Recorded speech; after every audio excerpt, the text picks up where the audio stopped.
Bonjour et bienvenue sur Parlons PMA, votre ressource autour du parcours de procréation médicalement assistée.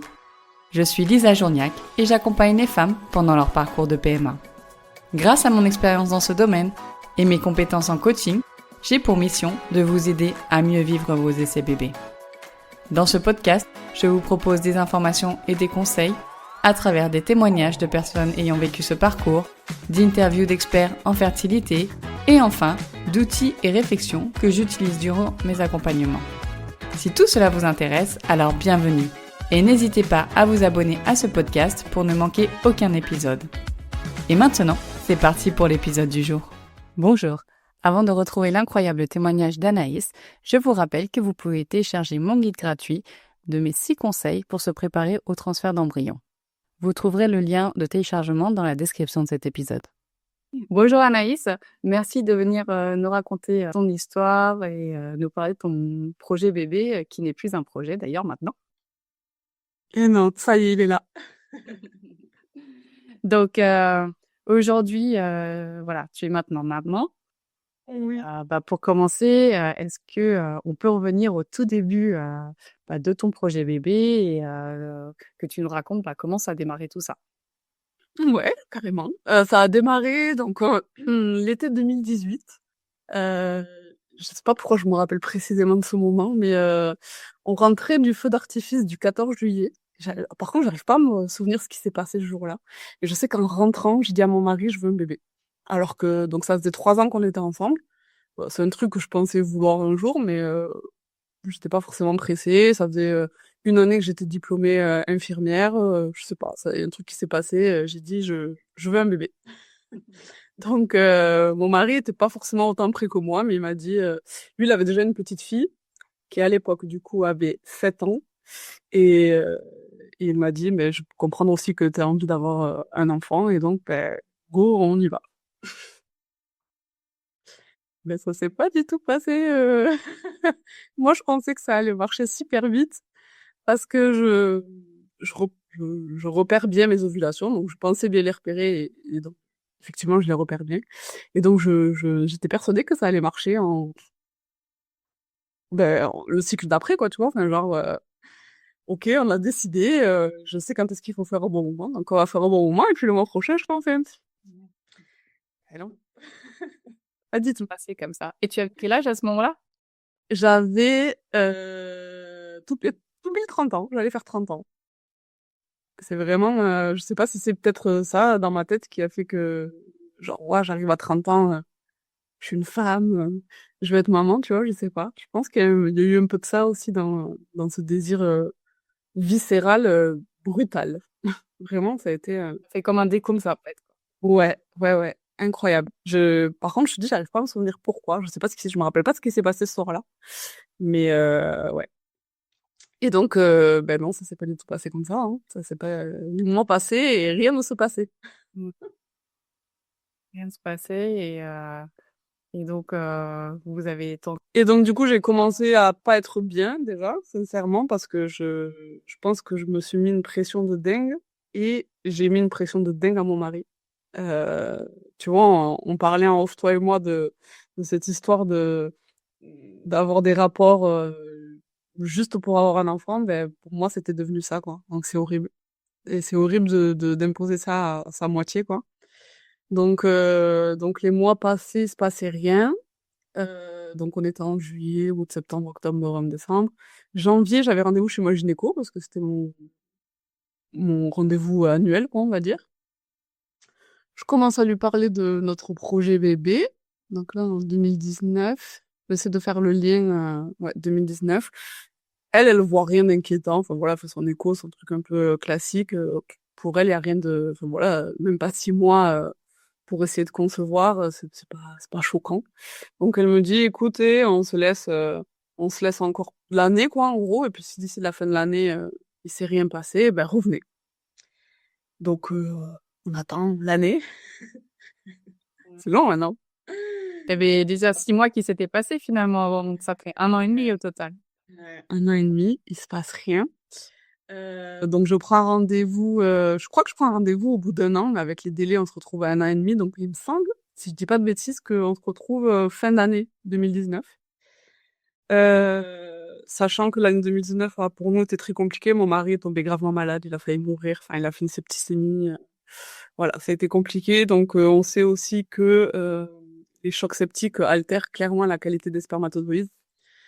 Donc, quand j'ai été voir la gynéco, donc fin 2019, et que je lui parle de tout ça, elle, encore une fois, elle est pas inquiète. Elle dit oui, bon, en même temps, avec ce qui s'est passé, euh, c'est peut-être pas anormal non plus.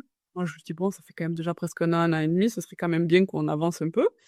Donc, elle nous prescrit quand même les premiers examens. Pour mon mari, le spermogramme, sachant que c'est pas parce qu'il a déjà eu un enfant, du coup, 10 ans plus tôt que rien n'a changé pour lui depuis, donc il faut quand même vérifier. Et moi, elle me prescrit le bilan hormonal, et je lui parle de douleurs, de règles qui sont revenues assez intensément. Et depuis que je suis jeune, on suspecte une endométriose, mais bon, avant, on n'en parlait pas. Et surtout, on savait pas forcément la diagnostiquer. Enfin voilà, c'était pas autant répandu. Mais là, quand même, 2019-2020, on commence à en parler un peu plus, et donc les professionnels sont un peu plus à l'écoute. Et elle me prescrit une IRM. Donc le spermogramme revient normal, les bilans hormonaux sont plutôt bons. Et donc on fait l'IRM. L'IRM, il n'y a pas vraiment... Il suspecte peut-être une adénomiose, mais il n'y a rien de fou. Mais la malchance que j'ai eue dans mon histoire, c'est que je fais mon IRM au mi-mars 2020. Tu vois le truc? Je vais arriver. Voilà. Quand je reçois les résultats, ma gynéco est en vacances. Et quand ma gynéco reprend, on est confiné. Voilà, vive le Covid. Donc en fait, elle reçoit pas les images. Elle reçoit que le compte rendu, ou en tout cas, si elle reçoit les images, elle regarde pas. Et elle me dit, oui, bon, je vais vous donner... Alors, je critique pas la phytothérapie. Moi, j'y crois et je pense que ça peut aider des choses. Mais je pense que dans mon cas, non. Et elle me prescrit des pousses de brocoli. Donc là, avec mon mari, on se regarde et on dit, fait, quand, quand tu tombes dans les pommes de douleur et que tu as des règles tellement hémorragiques que tu dois te changer les protections toutes les 2 heures, je pense pas que ce soit la solution. Euh, et comme pour me faire comprendre que effectivement c'était pas la solution, la nature pousse un peu les choses et mes douleurs deviennent de plus en plus, de plus en plus, de plus en plus intenses, au point où je me retrouve comme quand j'avais 15 ans à vomir, à tomber dans les pommes, et une douleur tellement haute que je me retrouve aux urgences. Et donc j'en parle à mon médecin traitant qui elle me dit, donc là on était 2020, 2020 j'avais 32, 33 ans. Elle me dit, bon, ça fait quand même, tu vois, un peu comme toi, quoi, ça fait déjà quand même un an et demi, presque 2 ans. Elle me dit, vous devriez directement contacter le centre PMA. Et moi, je suis quelqu'un d'assez fidèle dans la vie. Et je me disais, waouh, j'avais un peu l'impression de tromper ma gynécologue, tu vois, genre, je te fais pas confiance, je passe au-dessus un peu de ton avis, j'ai eu un peu de mal. Puis on discute avec mon mari, on se dit, mais en même temps, en fait, à un moment donné, elle a ses bébés, peut-être, et ben moi, toujours pas, quoi, tu vois, à un moment donné, je veux un bébé, on veut un bébé, parce que là, du coup, mon mari m'avait vraiment rejoint dans ce projet et dans cette envie, notamment suite à son grave problème de santé. Et du coup, on se dit, bon, allez, on prend rendez-vous au centre PMA, tant pis, quoi, tu vois, d'un moment, sinon ça va pas avancer cette histoire, hein. Et donc, je prends rendez-vous, donc on est quoi, avril 2020, donc forcément c'est fermé, il me donne rendez-vous pour, en gros, dès que ça arrive. Donc, je crois qu'initialement, j'avais rendez-vous fin avril, et finalement, on n'a pas été déconfinés de suite, donc je pense que j'ai eu rendez-vous mi-mai, un truc comme ça. Et ce que j'ai apprécié, c'est que elle direct quand même, elle tilte sur cette histoire de douleur. Tu vois, elle me dit, elle va nous faire la suite des examens, hystérosalpingographie, tous ces trucs à la mode coco là. D'ailleurs, l'hystérosalpingographie, j'avais mon utérus au lieu d'être comme ça, bien au milieu, il était comme ça, mais ça non plus, ça n'a choqué personne. Ah oui, d'accord. Il y a marqué utérus dévié à gauche. Ouais, ouais. On apprendra plus tard, du coup, grâce à ce médecin qui commence à nous suivre. Elle dit, bon, il y a une spécialiste de l'endométriose dans le centre, est-ce que vous voulez la rencontrer? Donc on dit, ben oui, carrément. Donc on rencontre cette deuxième gynéco du centre, et qui, elle, dit, bon, ben moi, je vais vous dire honnêtement ce que je vous propose. Vous avez le droit de dire non, mais vu qu'on ne voit rien de particulier à l'écho, que l'IRM, c'est pas... Non, c'est pas ça. Elle regarde l'IRM. Ça y est, ça me revient. Elle regarde l'IRM et elle fait une tête. Mais elle se décompose. Et elle me dit, on vous a dit qu'il y avait rien. Elle me montre les images. En fait, sur les images, on voyait déjà des adhérences, elle savait qu'elle allait trouver quelque chose. Donc, du coup, elle nous propose la célioscopie exploratrice. Donc, pour celles qui savent pas, du coup, c'est chirurgie, une intervention chirurgicale sous anesthésie générale. Mais au lieu de faire une grosse incision sur le ventre, c'est des petites incisions. Voilà. Et, euh, et donc, on cale ça pour août. Donc, tu vois, c'est allé assez vite finalement. Premier rendez-vous mai, août, je suis déjà opérée. Ben, bien entendu qu'on a trouvé de l'endométriose un peu partout, hein, sur la vessie, les ovaires, les ligaments, ce qui explique que l'utérus en fait était complètement rétracté, c'est que le ligament tirait en fait sur l'utérus. Donc c'est diffus mais c'est superficiel. C'est aussi pour ça qu'à l'IRM c'était pas aussi franc que quelqu'un qui a des grosses lésions et bah, peut-être que pour une radiologue pas plus avertie que ça passe un peu à l'as. Et donc on m'opère et donc celle qui m'opère, la spécialiste en endométriose me dit on se laisse 6 mois et puis si dans 6 mois il y a toujours pas de grossesse, bon mais vous revenez parce que pour elle c'était vraiment pour ça qu'il y avait pas de grossesse. On revoit quand même notre gynéco qui nous a prescrit tous ces examens PMA, la gynéco PMA qu'on a vu au début. Elle dit bon écoutez franchement ça fait déjà 2 ans pour vous, non on va y aller. Ce qu'on va faire c'est qu'on va faire 3 inséminations artificielles et si ça marche pas par contre là on passera à la fibre. Là aussi, ça va super vite, puisque octobre, on commence les inséminations artificielles. Euh, Échec pour la première, échec pour la deuxième, et échec pour la troisième. On l'a super mal vécu. Donc, prochaine étape, c'était la FIV. On s'est laissé janvier et on a repris en août. Donc, on s'est laissé 6-7 mois de repos. On a dit, franchement, on se sentait pas capable de sortir l'artillerie lourde pour encore avoir un échec, parce qu'on sait que c'est possible, ça peut marcher du premier coup, mais ça peut aussi ne pas marcher, et on se sentait plus du tout capable de gérer le test de grossesse négatif. On n'avait plus la force, vraiment, on n'avait plus l'énergie. Du coup, on a fait cette petite pause. Pendant cette petite pause, j'ai eu droit à mon petit chat que je voulais depuis longtemps, et que je m'interdisais d'avoir parce que j'avais peur d'attraper la toxoplasmose. Donc là, on s'est dit, ben, fuck. Et si je dois rattraper la toxo, ben écoute, c'est maintenant et c'est très bien, tu vois. Bon, spoiler alert, j'ai pas chopé la toxoplasmose. Et donc, arrive août, ben allez, on commence les traitements, tout ça, pour faire la FIV en septembre. Euh, Ça se passe pas hyper bien. Mon corps, il répond pas si bien que ça. J'ai pas tant d'ovocytes que ça. D'ailleurs, on trouve un endométrium, alors que j'avais été opérée 1 an avant sur l'ovaire droit, qui explique, alors elle me l'aura pas dit, mais moi j'ai fait des recherches, ça explique en général que ben, il y a plus d'ovocytes qui poussent en fait. Voilà. Et donc je me retrouve à la ponction avec 6 ovocytes. Je suis assez déçue parce que avec les inséminations artificielles, on avait réussi à aller jusqu'à 3 ovocytes avec des petites doses. Donc quand on voit les doses de cheval que t'as pour la FIV, moi je m'attendais vraiment à plus. Donc je suis déçue, mais je me dis en même temps que bon, ben, il suffit d'eux. Il suffit d'eux, c'est la vérité, il suffit d'eux.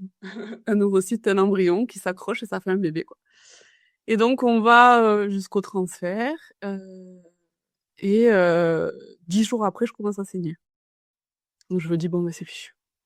C'est fichu, je devais faire la prise de sang à J12 et je dis à mon mari, écoute, est-ce que t'es d'accord qu'on aille la faire 2 jours plus tôt? Moi j'ai besoin de savoir et voilà, 48 heures pour moi encore à attendre, ça me semblait insurmontable avec les saignements et tout ça. Donc je me présente au labo, les nanas, super sympas, hyper déçues pour moi, qui me disent oui, bien sûr, on va la faire aujourd'hui. Elles avaient vraiment compris ce besoin de il faut que je sache. Tu vois, il faut que. Et en fait, moi, je suis très cérébrale et si je vois le truc marqué, ça, mon corps va réagir. Tu vois ce que je veux dire? Et je me suis dit, ben comme ça, je vais le voir, ça va être négatif, mes règles vont arriver, et on n'en parle plus. Tu vois. Et ben non, en fait, quand j'ai eu mes résultats, c'était positif. Voilà, c'était positif, mais positif faible. Donc je me suis dit un truc qui va pas. À cette date-là, je devais pas être à 70. J'aurais dû être beaucoup plus haut.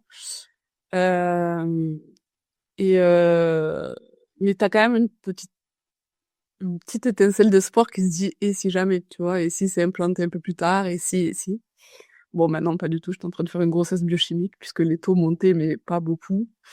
Euh, l'accompagnement était quasi inexistant à ce moment-là. C'est-à-dire que je pense qu'on aurait eu besoin de soutien psychologique, mais aussi qu'on nous explique euh, finalement la grossesse biochimique, encore une fois, comment je sais que ça existe, parce que moi j'ai fait des recherches, mais on m'en a pas parlé, Ah oui. tu vois. On m'a pas parlé de ce risque, on m'a pas parlé.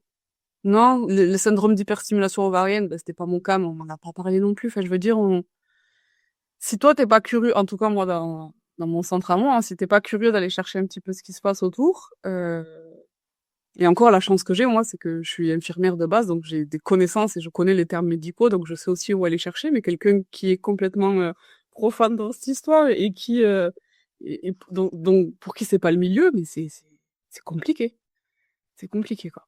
Donc je fais cette grossesse biochimique, aucun accompagnement, je saigne énormément. Personne ne me reçoit. On me dit, ben, vous avez qu'à aller aux urgences. Je vais aux urgences, les pauvres urgentistes qui disent, ben, ma pauvre petite dame, avec un tour 70, qu'est-ce que vous voulez que je vois, quoi, tu vois? Tu te retrouves aux urgences gynéco avec toutes les femmes enceintes qui accouchent et toi, t'es en train de perdre ton espoir. C'était hyper, hyper dur. Donc, on a rendez-vous, je sais plus, je pense, hein. Donc, ça, c'était quoi, début octobre? Je pense que même pas un mois après, on a rendez-vous avec la gynéco. Elle nous reçoit toute souriante. Elle avait préparé son protocole pour la FIV2. On l'a stoppé direct en disant non, mais pas du tout. Déjà, vous étiez où tout ce mois qui vient de s'écouler? Alors, presque je venais à peine d'arrêter de saigner, quoi, parce que j'ai dû saigner pendant 3 bonnes semaines. Et on lui dit, et en plus, nous, on est... parce que ce que je t'ai pas dit, c'est que du coup, on a eu 6 ovocytes, Oui. 2 embryons à J3, un seul embryon à J5 qui a été transféré. Donc, en fait, notre FIV1 était fini. Ah ouais.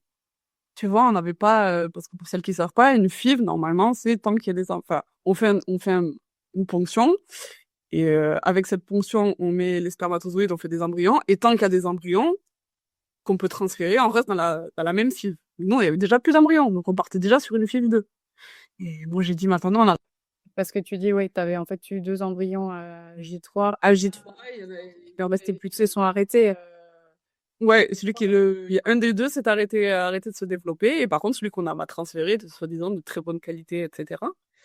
Et donc, moi, je dis, mais écoutez, si on fait ça, et si ça se passe comme ça à chaque fois, en fait, on va faire 4 transferts, puisqu'on a droit à 4 FIV, exceptionnellement 5. Et après, ça y est, en fait, c'est fini. Je serai jamais maman. Et c'est pas possible, tu vois. Donc, on a dit non, non. Et de toute façon, on avait pris la décision de déménager parce qu'on n'était plus bien là où on était. Il fallait qu'on change d'atmosphère et tout ça. Donc, on lui demande de nous faire un courrier d'adressage pour d'autres médecins. Et puis, on change de centre. Ça s'est pas mieux passé ailleurs. Je pense qu'en vrai, la vie, soit on devait pas avoir un bébé pour la PMA, soit, je sais pas, soit il fallait vraiment que je détale l'expérience pour avoir des tas de choses à raconter après. Ou peut-être qu'on est très cons, mon mari et moi, et qu'on aime personne, mais bon, franchement, ça, j'y crois pas. Euh, et donc on déménage, fin 2021. Et j'avais pris rendez-vous déjà, parce que je savais que les délais étaient un petit peu longs pour, je crois que j'avais pris rendez-vous pour mi-avril 2022. Entre-temps, on a quitté notre ville, on a déménagé, mais quelques jours après, ma grand-mère, dont j'étais très proche, est tombée, puis est décédée. Ouais, ça a été, franchement, on était parti pour changer de vie et rien ne s'est passé comme prévu. Ça a vraiment été, on a vraiment vécu l'enfer. En fait, pendant 5-6 ans dans notre vie, on a vécu que des galères. Ça a été très compliqué. Et bon, on va quand même à ce rendez-vous. Mais on est encore à les reliques du Covid. Je sais plus si on a vu de nouveau. Je crois qu'il y a eu de nouveau des vagues. Enfin, bref. Et en fait, avec mon mari, ça commence déjà pas très bien parce qu'on nous demande. On demande à mon mari de même pas attendre avec moi en salle d'attente, on lui demande d'attendre dehors dans le couloir. Parce que c'est un accompagnant. Mais sauf que pour nous, dans notre cas, mon mari n'est pas un accompagnant. On est tous les deux en projet bébé et ouais. Ok, on va chez les gynécos parce que c'est eux qui font les PMA, mais on vient pas pour un souci. Enfin, c'est pas moi qui ai rendez-vous, c'est nous, c'est le couple qui a rendez-vous pour faire une PMA. Donc déjà, il est vrai qu'on arrive un peu tendu la consultation parce que mon mari se sent clairement rejeté. Déjà que de base, il s'est senti vraiment énormément rejeté pendant le parcours parce que lui, il avait pas de soucis.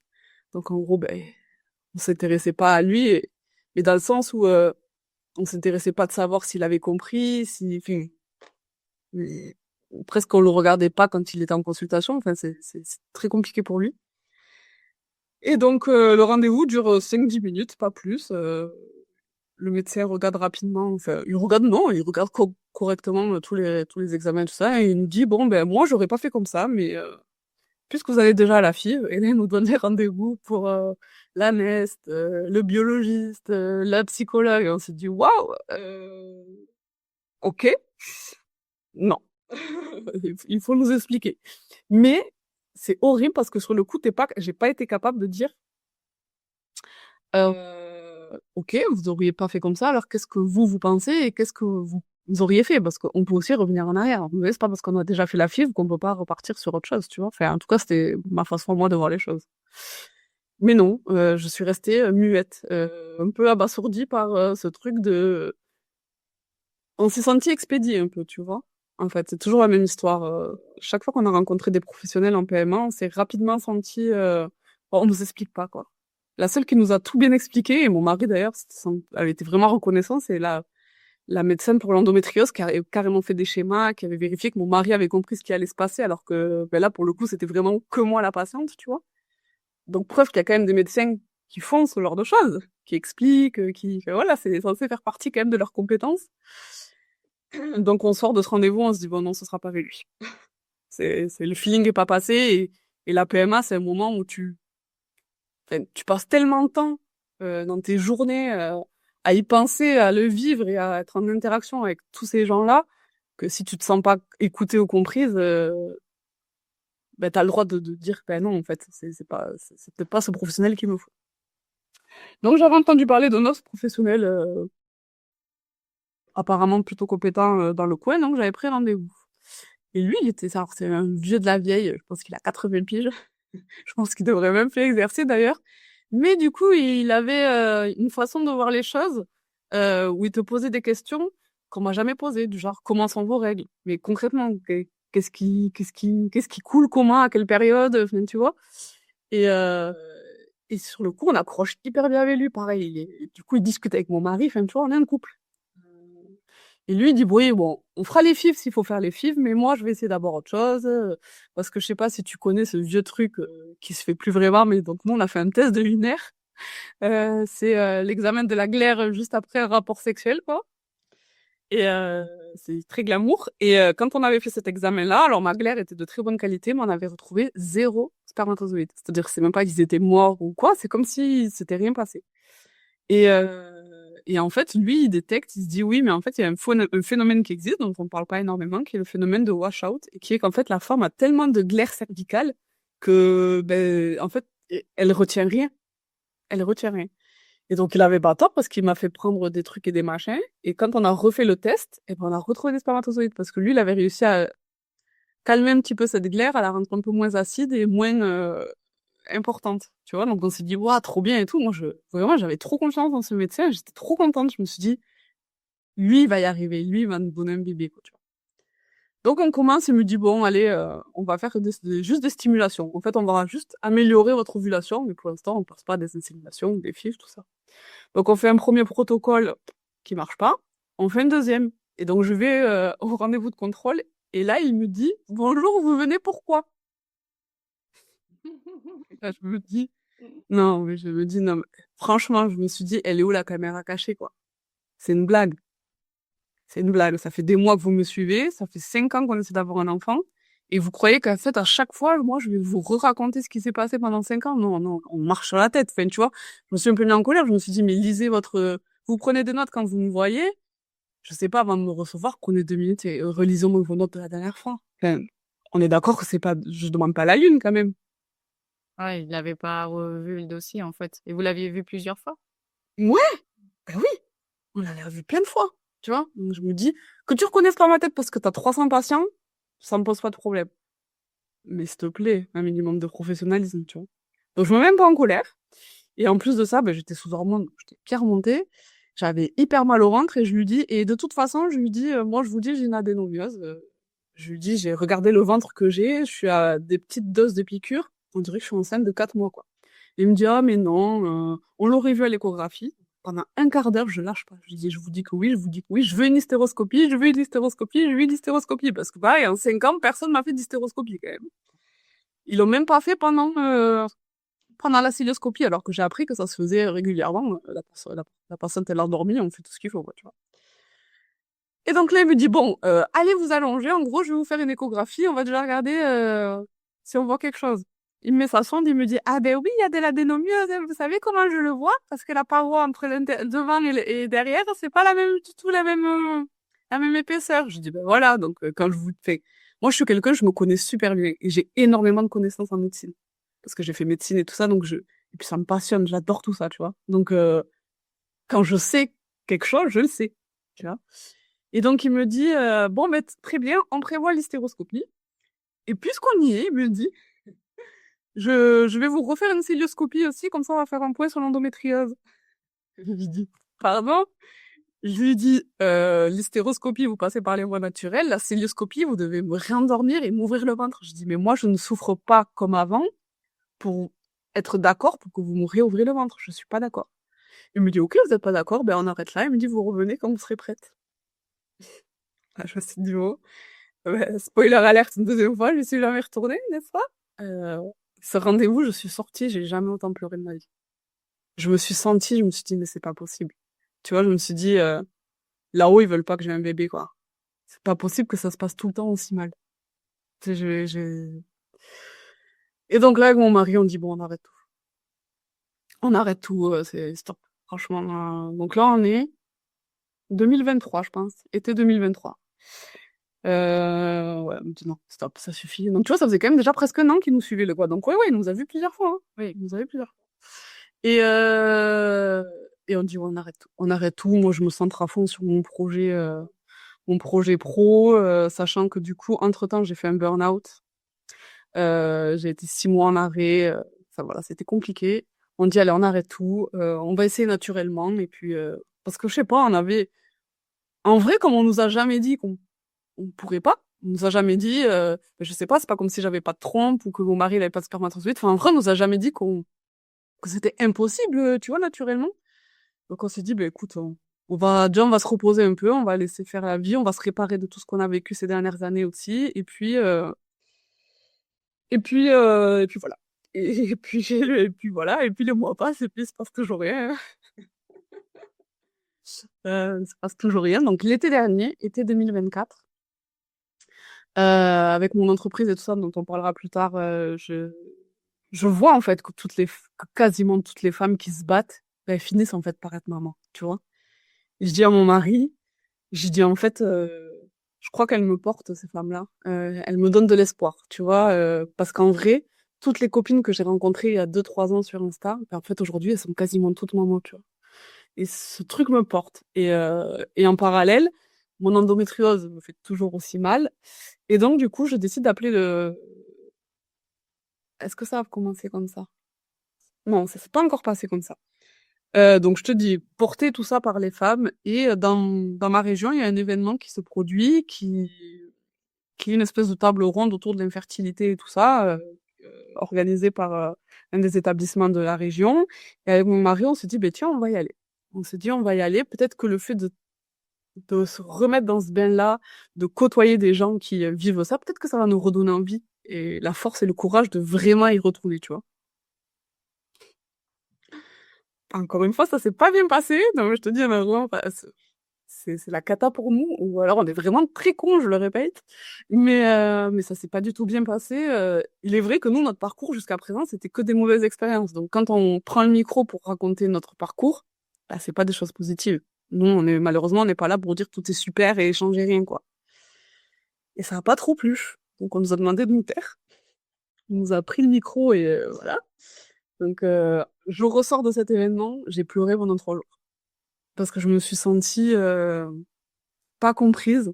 J'avais l'impression qu'on me rejetait la faute, genre en gros, non mais c'est toi le problème, c'est toi qui prends tout mal, ou c'est toi qui attend trop peut-être de professionnels, ou enfin je sais pas, tu vois, mais en tout cas, J'ai été profondément blessée et j'ai eu énormément de mal à m'en remettre. Vraiment, ça a été très dur. J'ai énormément pleuré. Et, euh, et donc, on en parle avec des amis, j'en reparle avec mon mari, tout ça. Et je lui dis, bon, écoute, on va commencer par peut-être prendre rendez-vous à l'hôpital, juste pour mes douleurs d'endométriose, déjà refaire un point. Parce que bon, ben, ça fait de nouveau un an et demi que il y a toujours pas de contraception. Enfin, j'ai pas pris de contraception depuis des années. Et en fait, ben, faut se rendre à l'évidence, ce bébé, il vient pas, quoi. Donc, je vais avoir 35 ans, 36 ans. En vrai, je veux un bébé. Toi aussi. On était prêts à repartir en PMA. Donc, je prends rendez-vous pour le 24 novembre 2024. 22 novembre 2024. Et bon, on continue à faire nos vies, du coup, moi trop contente de me dire, ben en fait, cette fois, je vais pas être seule parce que il y a toute ma communauté et on va vivre ça ensemble et ça me portait de fou. Et donc la vie a décidé de me faire une petite surprise, une énorme surprise. Là, je vais pleurer parce que c'était un an pile aujourd'hui. C'était le 18 novembre 2024 et on est le 18 novembre 2025. Je découvre que je suis enceinte, naturellement, à 4 jours de notre rendez-vous PMA. C'est incroyable. Genre, pourquoi maintenant, alors que pendant 6 ans, il s'est rien fait. Ouais, il s'est rien passé, vraiment. C'est même pas j'ai fait des fausses couches ou quoi, il ne s'est rien passé. Enfin, j'ai fait ma grossesse biochimique avec une FIV, mais naturellement, il ne s'est rien passé. Et là, je découvre que je suis enceinte. Incroyable. Wow. Comme quoi, faut, même s'il y a un parcours PMA, derrière, il peut y avoir une grossesse naturelle, hein. Ouais. Et oui, c'est ce que je te disais, c'est que quelque part, c'est vrai, un jour, un de nos amis qui a sensiblement la même histoire avec sa femme, ils ont fait des FIV et tout, et rien ne s'est passé, ils ont quand même fini par avoir 2 enfants naturellement. Il nous a dit un jour, le médecin nous a dit, mais est-ce que quelqu'un vous a dit que vous y arriverez jamais, que c'était impossible naturellement? Non. Bah alors pourquoi pas, tu vois? Et en fait, c'est vrai. Je, et c'est vraiment au moment où, en gros, ben, pour moi, en tout cas, j'ai déposé le bébé. C'est drôle à dire ça d'ailleurs. Je sais pas pourquoi j'ai dit ça, mais d'ailleurs, une bonne raison. C'est vraiment, je me suis dit, tu vois, peut-être que je me mettais une pression jusqu'alors de me dire, mais si, on peut y arriver naturellement, tu vois. Et là, ce mois-là, je me suis dit, ben non, ok, j'accepte. J'accepte que je ne suis pas capable de. Enfin, c'est pas capable parce que c'est pas une sorte de capacité, mais j'accepte que nous n'aurons pas d'enfant naturellement et j'accepte que si je veux un enfant, il faut passer par la PMA. Et en gros, quelque part, je dépose ça, tu vois. Je m'enlève ce sac et je me dis, j'arrête de me mettre la pression de je peux y arriver moi. Je dépose le truc. Et c'est au moment où je dépose le truc que Liam décide de se nicher tranquillement au creux de sa maman, quoi. C'est, c'est fou. Magnifique. Je rebondis sur le terme que tu as utilisé parce que c'est intéressant parce que tu vois, tu le dis toi-même, finalement, tu dis je suis pas capable. Et Ouais, c'est de ça que je me suis reprise. mais maintenant, c'est vrai qu'avec du recul, bah voilà, tu sais que t'es capable, mais finalement, il y a beaucoup de femmes qui ont cette pensée de se dire je suis pas capable alors que C'était horrible de se dire ça. alors que c'est pas du tout une capacité et du coup c'est en plus c'est vrai, enfin c'est un dialogue intérieur et c'est super culpabilisant, hein. Et ça montre vraiment, d'ailleurs, j'ai vu, t'as parlé de ça il y a pas très longtemps, où vraiment, quand on est en PMA ou en infertilité tout court, on s'en veut, on est hyper dur avec soi. Voilà, c'est pour ça que t'as vu, j'ai quand même utilisé le mot, même si je me suis vite repris. Mais c'est vrai que c'est ce que tu te dis sur l'instant. Tu te dis, je ne suis pas capable. Mon corps est pas capable de faire la chose la plus vieille du monde, la plus basique, la plus, enfin, je veux dire, faire des enfants, c'est ce qu'on fait depuis la nuit des temps, quoi, tu vois. Et tu te dis, moi, je suis pas, ouais, tu te dis, je suis pas capable de faire ce truc, Ouais. enfin, je suis qu'une crotte, quoi. Vraiment. Et quand ça dure dans le temps, et que tu vois tous les gens autour de toi qui arrivent à faire ça relativement facilement, parce qu'en plus, ce qui est hyper traître, je trouve, avec la PMA, c'est que de manière générale, ou les fertilités, t'es un peu la seule de ton entourage à vivre ça. Tu vois, c'est rare, en général, il y a pas tes frères, tes sœurs, ta cousine, non, en général, t'es tout seul, quoi. Donc, je trouve que ça renforce encore plus cette solitude, ouais, toi, t'es pas capable. Ouais, tu vois tous les autres, tu dis, t'as l'impression en fait d'être la seule dans de ton entourage qui arrive pas à, Ouais, à tomber enceinte et oui. ça crée une frustration, un sentiment d'injustice. Ah oui, oui, ça crée que des choses négatives, mais ça les crée très, très fortement. Mais c'est vrai que, mais c'est vrai que cette grossesse naturelle et tu vois, je rebondis par rapport à ton parcours, mais voilà, t'as fait une FIV, finalement, t'avais pas eu beaucoup d'ovocytes. Non? Et on n'était pas de qualité de fou, puisque tu vois, on a eu qu'un embryon, quoi. Donc enfin, les ratios, ils étaient vraiment pas bons, hein. Ouais. Et comme quoi, finalement, de persévérer de manière naturelle, quand même. Ouais. D'ailleurs, je sais pas si je peux te poser cette question, mais est-ce que vraiment vous avez essayé de manière naturelle tout? Oui, quasiment. Il y a des mois où non, il y a vraiment des mois où, ben, quand tu vas moins bien et qu'il y a plein de problèmes, ben, il y a des mois où je me suis dit, là, je sais. Ce qui était d'ailleurs presque une victoire pour moi, parce que pendant de nombreuses années, quand je savais que j'ovulais, si j'essayais pas, en gros, si on n'avait pas de rapport, je culpabilisais de pas avoir essayé. Mmh. Ça allait jusque-là, quand même. De se dire, en gros, ben, t'en veux pas vraiment de ce bébé, puisque là, tu savais que c'était le moment et tu l'as pas fait. C'est traître. C'est vraiment dur. Comme, ce que tu peux te dire et à quel point tu peux être méchante avec toi-même. Tu vois? Et petit à petit, il y a des mois où, ben non, je me suis dit, ben là, non, j'ai pas envie, en fait. Et à un moment donné, et donc, il y a des mois où on n'a pas fait au bon moment, mais c'est quand même relativement rare. Donc, on a quand même, parce que la vie est bien faite aussi, et que quand t'ovules, tu dégages des trucs qui font que t'as quand même, non, en général, une libido un peu plus importante, et donc, du coup, en général, ça tombe quand même au moment, en tout cas, nous, dans notre couple, où c'est les moments où je suis fertile, voilà, on a des envies particulières, tu vois ce que je veux dire? Et pendant les mois où il y a pas eu de traitement, ni d'insémination, ni de FIV, qu'est-ce qui t'a fait tenir? Ben, il y a des mois où j'ai pas tenu, Ouais. sincèrement, hein. L'été avant que je tombe enceinte, ça a été très compliqué, hein. J'étais vraiment, en fait, je me disais, je serai jamais maman. Mmh. Je me disais, je serai jamais maman. Et ce qui était, je pense, encore plus difficile dans mon cas, c'est que moi, mon mari, il est papa. Tu vois? Donc, j'étais vraiment seule, moi, avec mon infertilité. Enfin, bien sûr il avait très envie d'avoir un enfant avec sa femme, mais lui, il a sa fille qu'il appelle papa. Mmh. Tu vois? Moi, j'étais seule. Et, et je pense que si on avait été tous les deux, ça aurait été plus facile pour moi de l'accepter. Je pense. Tu vois? Mais là, d'être la seule, et vraiment la seule de mon entourage, il n'y a que moi. Même mon petit frère a eu 3 filles, quoi. Tu vois ce que je veux dire? Non, en fait, c'est dur. Je peux pas te dire que j'ai tenu tout ce temps, parce qu'il y a des moments où je pense que c'est pas pour rien. Mon burn-out, c'était aussi une dépression liée à tout ça. Je pense que non, non, il y a des moments où vraiment ça a été très dur. Parce que je voulais être maman, et du coup, tu te dis, mais qu'est-ce qu'il y a? Est-ce que j'ai été tellement mauvaise dans une autre vie que je mérite pas d'être maman? Ou est-ce que dans cette vie, j'ai fait tellement de mal que, tu sais, c'est une espèce de punition divine. Enfin, tu te, tout te passe par la tête, en fait, parce que du coup, c'est humain quand il y a un problème, de vouloir trouver une explication ou une raison, ou une cause, ou un coupable, tu vois. Et ben, qu'est-ce que tu te dis? Tu te dis que c'est toi tu vois? Tu te retournes contre toi. Et en fait, c'est clairement contre-productif. Mais, des fois, tu passes par ces moments-là, et c'est comme ça. Ouais. Aujourd'hui, je dirais qu'il faut surtout pas faire ça. Et qu'au contraire, il faut s'amener énormément d'amour, il faut prendre soin de soi, il faut faire des choses qui nous plaisent, et je reste persuadée que c'est parce que j'avais trouvé une espèce d'équilibre dans ma vie et que je m'étais remis au centre, que mon bébé, il a pu venir aussi, tu vois. Et que j'étais plus dans ce truc négatif, ouais, j'étais repartie sur un nouveau souffle, quoi, tu vois. Une nouvelle analyse, de nouvelles envies, de nouveaux projets, alors je dis pas que c'est parce que j'avais des nouveaux projets que j'ai arrêté de me dire que j'étais une crotte, que mon bébé est venu, mais je pense que c'est important. Ouais. Ouais, mine de rien, bon, vous aviez prévu de vous relancer quand même sur une autre FIV, Ouais. si ça venait pas. Donc, dans un certain sens, c'est un peu comme une grande pause que vous avez pris. Oh oui, d'immenses pauses.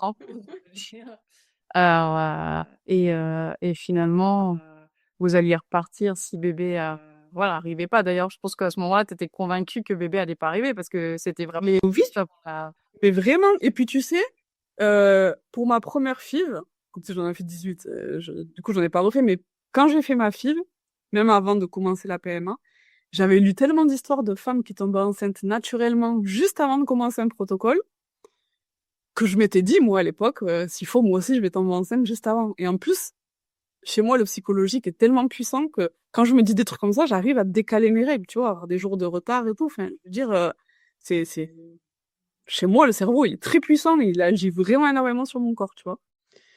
Et là, je me suis pas dit ça. J'y ai même pas pensé. Je me suis pas dit, ah bah tiens, maintenant que j'ai pris rendez-vous, c'est sûr, je vais tomber enceinte. Pas du tout. Vraiment, j'étais focus en mode, allez, on y va cette fois, c'est la bonne. Même si ça se passe pas très bien avec les professionnels, ben c'est pas grave parce qu'à un moment donné, j'ai 35 ans là, faut y aller. Tu vois, et puis je suis portée par ma communauté et ensemble on va y arriver, tu vois. Donc ça m'a pas traversé l'esprit. Enfin, d'ailleurs, quand on a eu nos rapports, je me rappelle même pas si c'était la bonne période ou pas. Enfin, je sais plus parce que vraiment, c'était pas en mode on fait ça pour avoir un bébé, tu vois.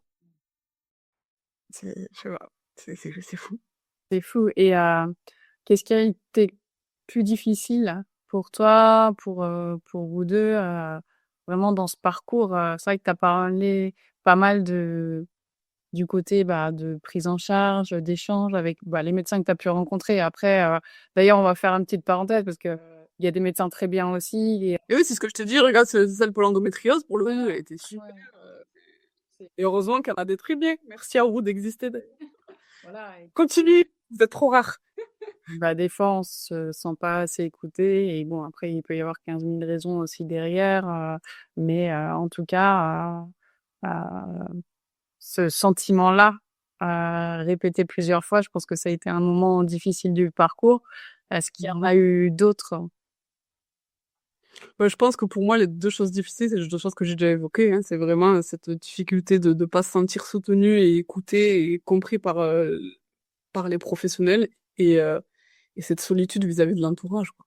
De voir les autres y arriver, des gens qui voulaient pas d'enfants, et après les voir vivre leur best life de maman, moi je le dis sincèrement, c'était trop dur pour moi, quoi. Alors sur les réseaux, il y en a qui disent ouais, vous êtes égoïste et tout. Ben oui, peut-être, mais c'est la réalité. Je vais pas mentir sur ce que j'ai ressenti. J'ai vraiment ressenti ça.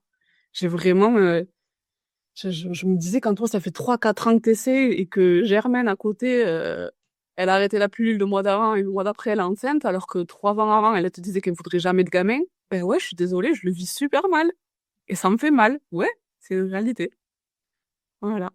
Et d'ailleurs, comment t'as, parce que pendant finalement ces mois, ces années, comment t'as géré, entre guillemets, ces moments où t'as eu des annonces de grossesse ou peut-être t'as dû aller voir des nouveau-nés, comment... Alors, j'ai toujours pleuré, sincèrement. J'ai toujours énormément pleuré à chaque annonce de grossesse, plus ou moins intensément, plus ou moins longtemps, mais après tu t'en veux de ressentir ça, parce que moi je suis pas ce genre de personne, je suis pas une envieuse, je suis pas une jalouse, je suis pas une rageuse, je suis pas une, je pense que je suis vraiment pas une mauvaise personne, et donc du coup ressentir des émotions négatives comme ça, j'aime pas. J'aime pas, mais en même temps c'est réellement ce que je ressens et je peux pas lutter contre. Il y a des personnes pour qui j'ai quand même été contente. Étrangement, c'est horrible, mais c'est celle qui a un peu galéré. Euh, et je me suis fait passer en priorité, par contre. Il y a des enfants que je n'ai jamais vus. Et c'est pas contre eux. Les petits bouts, ils sont pour rien, mais c'était trop dur pour moi. Et ça nous a valu des gros problèmes, d'ailleurs, dans notre entourage, mais c'était au-dessus de mes forces. Je sais pas faire semblant et j'aime pas faire semblant. Et je trouvais ça horrible de venir et de jouer un rôle, en fait. Je souhaitais, et en plus, sincèrement, je ne souhaitais de mal à aucune de ces personnes, ni à la maman, ni au papa, ni au bébé. Enfin, mais pour moi, c'était trop dur. Et je voulais pas m'infliger ça, en fait. Parce que c'est horrible, je me dis, mais moi qui ai vécu ça maintenant, je trouverais ça horrible qu'une personne qui arrive pas à avoir d'enfant vienne et en fait se mette à pleurer en voyant mon bébé. C'est horrible, en fait. Je veux pas qu'elle vive ça non plus. Tu vois ce que je veux dire?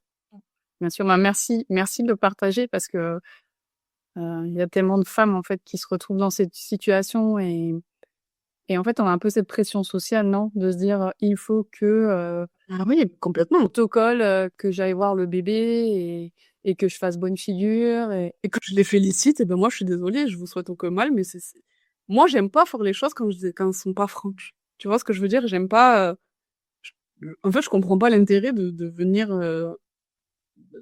te dire des choses et que malheureusement, je pense pas.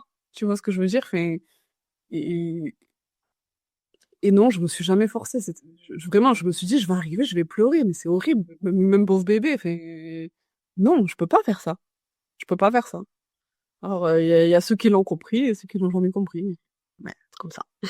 Oui, c'est sûr que c'est une situation qui est très complexe, en fait, parce que c'est vrai que, bah, je pense que c'est la réalité dans la relation, extérieure, de ton entourage, t'en sors pas toujours indemne, en fait. C'est vrai qu'il y a des personnes qui peuvent mal le prendre, mais c'est ça, c'est la grande question à un moment donné, voilà, est-ce qu'on doit se forcer, ou pas? Et je pense que tu donné la réponse et qu'à un moment donné. Oui, en tout cas, c'est ma réponse. Moi, j'en étais incapable. Et franchement, celle qui arrive, mais bravo, bravo, parce que moi, je suis quelqu'un, je suis tellement entière que je sais pas, en fait, faire semblant. Et je pense que j'aurais pas réussi.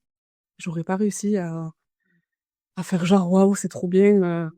Ben non, parce que je me serais dit, ouais, c'est trop bien, et bien sûr, et tant mieux que le bébé aille bien, que toi t'ailles bien, mais putain, toi, il y a 3 ans, t'avais pas envie d'avoir un gosse, quoi. Ouais, et puis en plus, quand tu es en parcours de PMA, ce genre d'événement, ça peut être, rapidement, la goutte qui fait, déborder le vase, quoi. C'est Ouais, et puis je me dis que moi, j'ai des devoirs et des droits envers les gens, mais les gens aussi en ont envers nous. Et quand on vous confie notre parcours, et qu'en fait, t'es pas en capacité, ou t'as pas envie, de comprendre ce que je peux ressentir, moi, ben, en fait, j'ai bien raison de pas me forcer non plus, tu vois ce que je veux dire? Parce qu'à l'inverse, j'ai des personnes euh, qui savaient ce que je vivais, et qui, du coup, euh, ont vraiment essayé de trouver la bonne façon de me dire les choses. Et le bon moment, tu vois? En sachant que, ben, oui, ça allait me faire mal.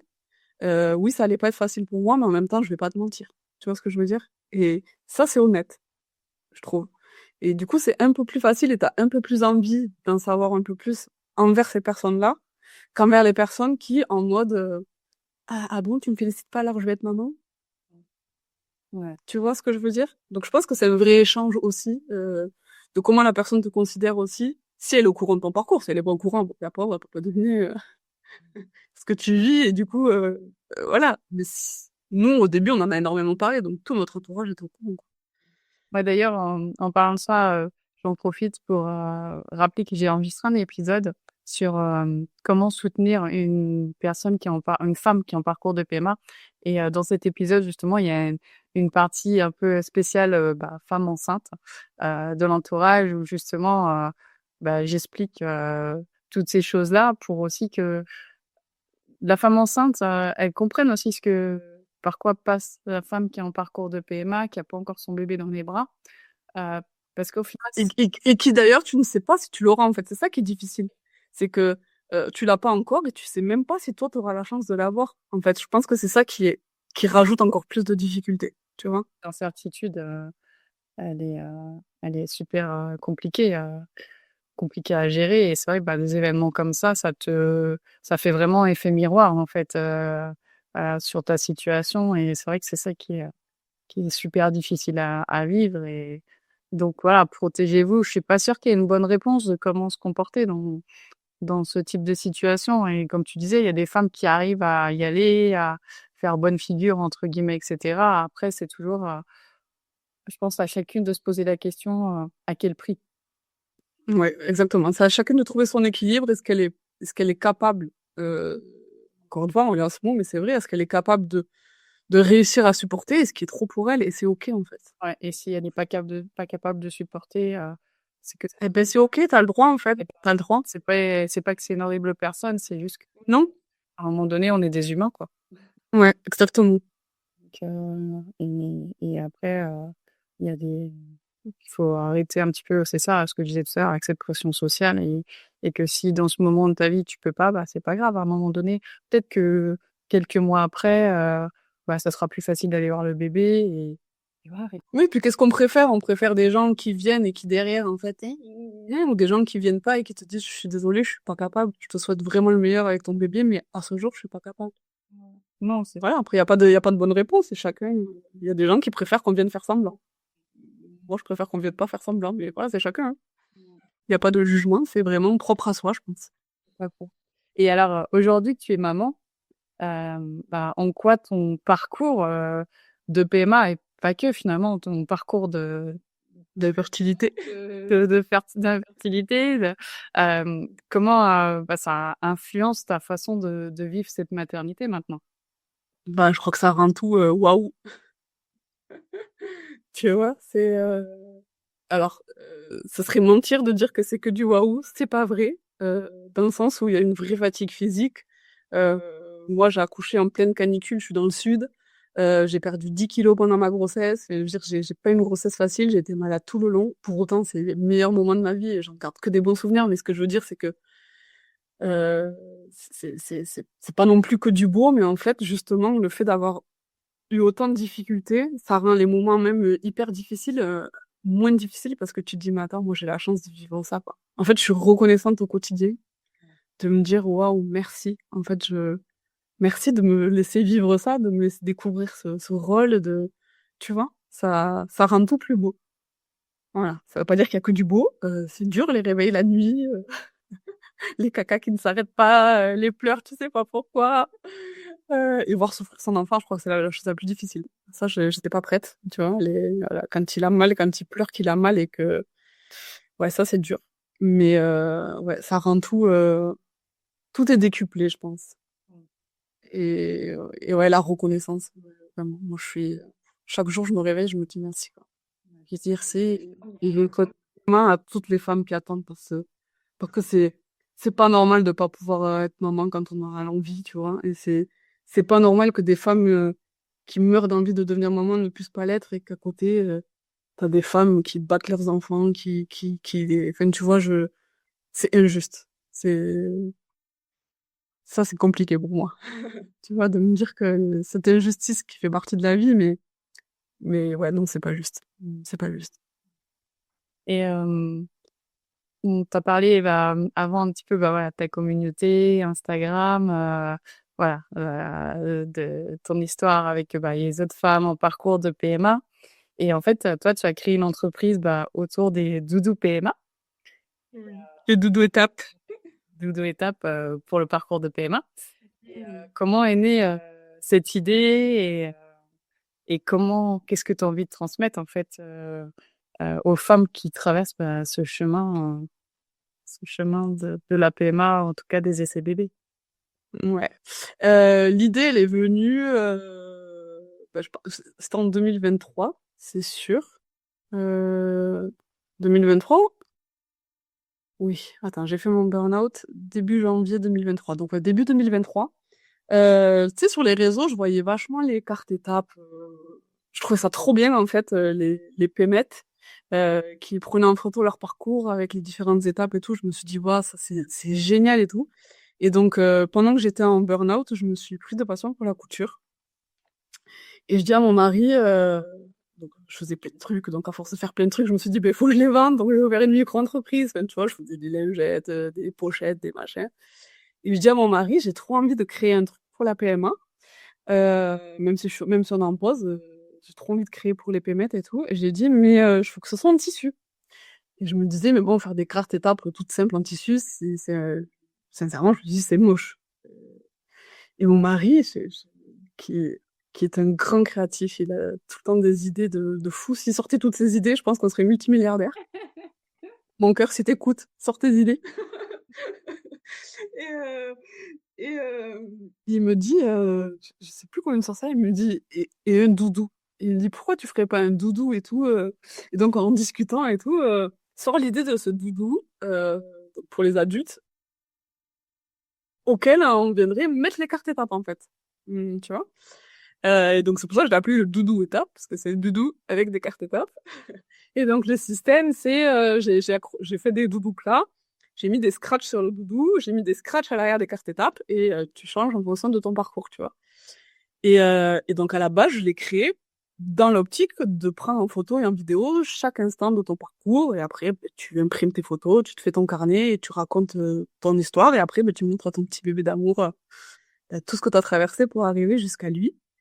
Et en fait, il s'est passé un truc que j'avais pas du tout prévu, c'est que le doudou, c'est vraiment devenu un objet de réconfort, d'espoir pour toutes les pémettes qu'il a achetées. En fait, finalement, le fait de l'appeler doudou, il a vraiment eu ce rôle de doudou qu'on peut avoir quand on est plus jeune et de réconfort, de soutien et tout ça.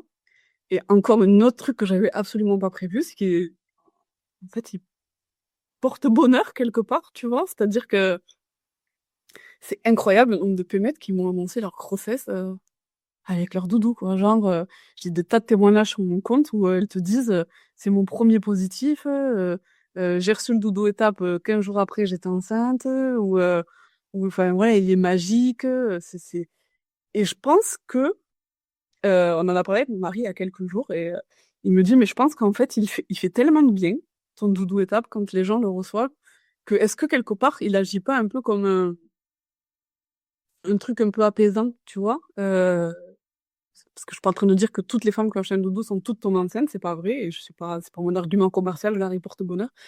Mais on me le dit tellement que je me dis que c'est dommage de pas en parler, tu vois.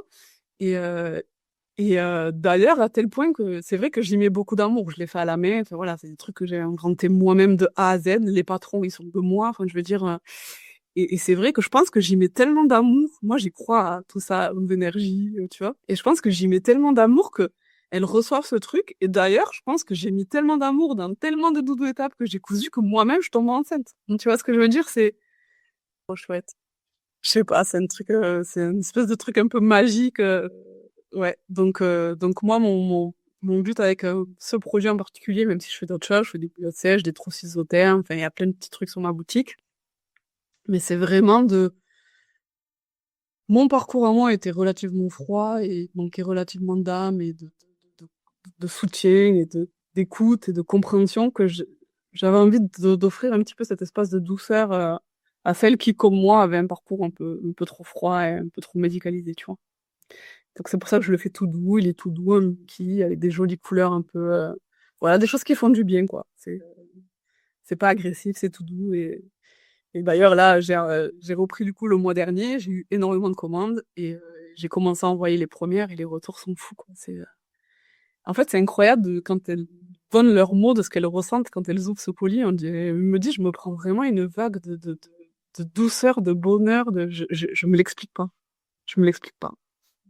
Et c'est chouette finalement, t'as un peu, ouais, c'est ce que tu disais, t'as créé quelque chose que t'as pas retrouvé. Et tu vois, quand tu disais, à- quand on parlait des choses qui avaient été difficiles pour toi dans ce parcours, justement, bah, d'un point de vue des professionnels, etc., où tu ressentais peut-être pas le soutien ou le réconfort que t'attendais de ces professionnels, Mhm. au-delà des explications. Ah, Mhm. du coup, le dodo étape, ça a finalement bien complété ça, finalement, ce manque peut-être que tu as eu toi dans ton parcours. Et Et ben, je pense que c'était inconscient parce que du coup, quand je l'ai créé, je voyais pas ça comme ça. Tu vois? Mais sûrement qu'une part inconsciente de moi, et c'est sûr qu'aujourd'hui, si j'avais dû repasser la PMA, il m'aurait suivi partout. Et d'ailleurs, il m'a suivi partout pendant mon repas grossesse parce que du coup, eh ben, maintenant, je fais des cartes étapes pour immortaliser chaque mois, de son parcours PMA, enfin, de sa grossesse. Et puis maintenant, j'immortalise tous les mois de mon bébé avec. D'ailleurs, il l'adore, il l'attrape, il est là, c'est fou. C'est fou. Franchement, je m'attendais pas à ça, mais écoute, une belle aventure ouais. de quelque chose qui s'est créé dans cette difficulté. Finalement, il y a Oui. quand même des choses positives qui. Bah, disons qu'en fait, si j'avais pas eu de parcours PMA, aujourd'hui, mon entreprise Isana Atelier, elle n'existerait pas. Je serais peut-être toujours infirmière dans un boulot qui m'use et dans lequel je me retrouve plus parce que les valeurs, c'est plus les miennes. Donc, en fait, ouais, de ce parcours PMA très difficile me concernant, ben, il en ressort que des belles choses. Comme quoi. Une belle histoire. Merci Ouais. à partager.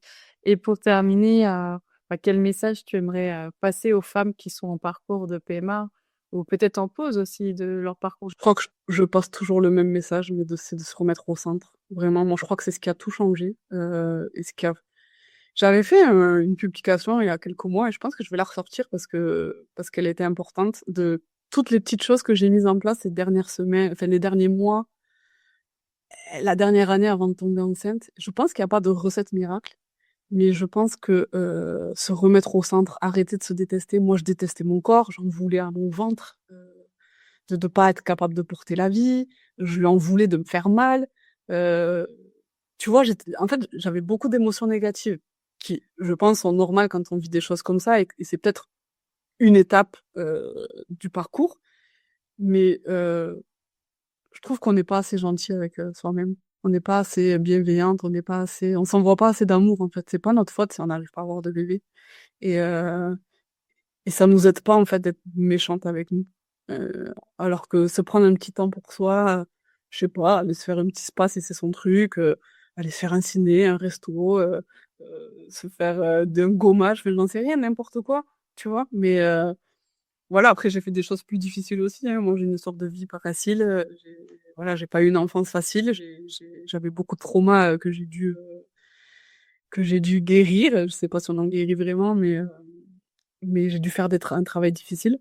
Euh, mais en même temps, je pense que sans ça, comme je te dis, moi je crois beaucoup à l'énergétique et je pense que mon bébé, il avait besoin que je dégage quelques casseroles avant de pouvoir venir aussi, tu vois, histoire de pas aller les fourgues à lui. Parce que ben, la vie fait qu'il aura aussi ses casseroles, malheureusement, même si on essaiera de faire au mieux et qu'on essaiera d'être les meilleurs parents du monde, ben, il aura sûrement des choses à nous reprocher plus tard, comme tous les enfants. Mais je pense qu'avant de venir, il avait aussi besoin que je nettoie un petit peu toutes ces choses. Et d'ailleurs, pour finir, ce qui est assez incroyable, c'est que avec mon mari, quand on regarde notre bébé, autant lui que moi, lui, il se voit bébé, et moi, je me vois bébé en lui. Et c'est comme s'il continuait à réparer un petit peu toutes ces choses, tu vois. Il- je sais pas, c'est assez magique. Il nous donne envie, en fait, en s'occupant de lui, de s'occuper de nous petits, tu vois, de nous petits, de la petite Anaïs qui a tellement souffert, quoi, et qui avait juste besoin qu'on lui donne tout cet amour. Donc c'est assez, c'est la première fois que j'en parle, ça, mais c'est juste fou. C'est bon. Alors merci, merci pour ton message et puis bah prenez soin de vous, comme Chris.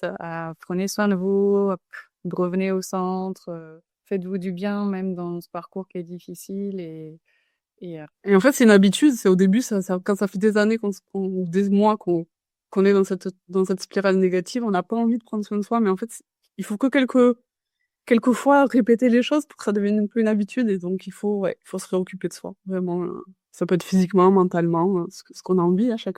Chacun y voit sa façon à elle de se prendre soin d'elle, mais ouais, faut arrêter de se jeter la pierre. Franchement, c'est pas notre faute. ouais, et puis tu vois, c'est important parce que bah, dans les essais bébés, il y a quand même eu cette recherche de toujours d'optimiser, de savoir tout ce qu'on peut faire pour que ça fonctionne. Mais finalement aussi, il y a quand même une partie qui est hyper importante, c'est bah, de prendre soin de soi parce que il y a tout cet aspect-là émotionnel qui est super important et c'est vrai que bah à un moment donné, on veut tellement être dans l'optimisation que finalement, bah, le reste, le mental, le corps ne suit plus parce que, bah, et puis on rentre un peu dans cette spirale. Donc il y a tout un équilibre aussi à trouver finalement entre, bah, prendre soin de soi et chercher aussi des solutions parce que tu l'as dit tout à l'heure, quand on a tendance à, à vouloir trouver des solutions quand ça fonctionne pas et c'est tout à fait normal, mais il faut pas oublier le reste non plus.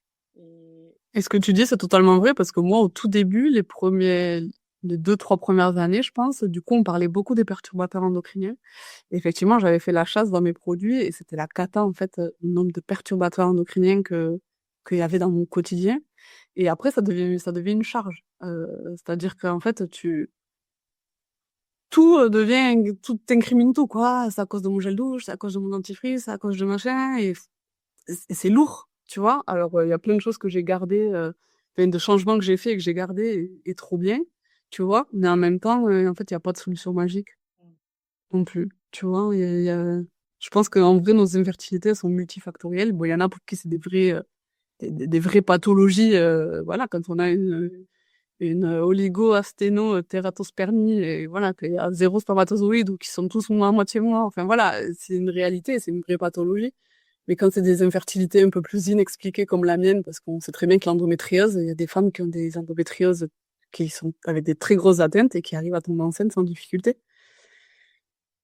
Donc, ouais.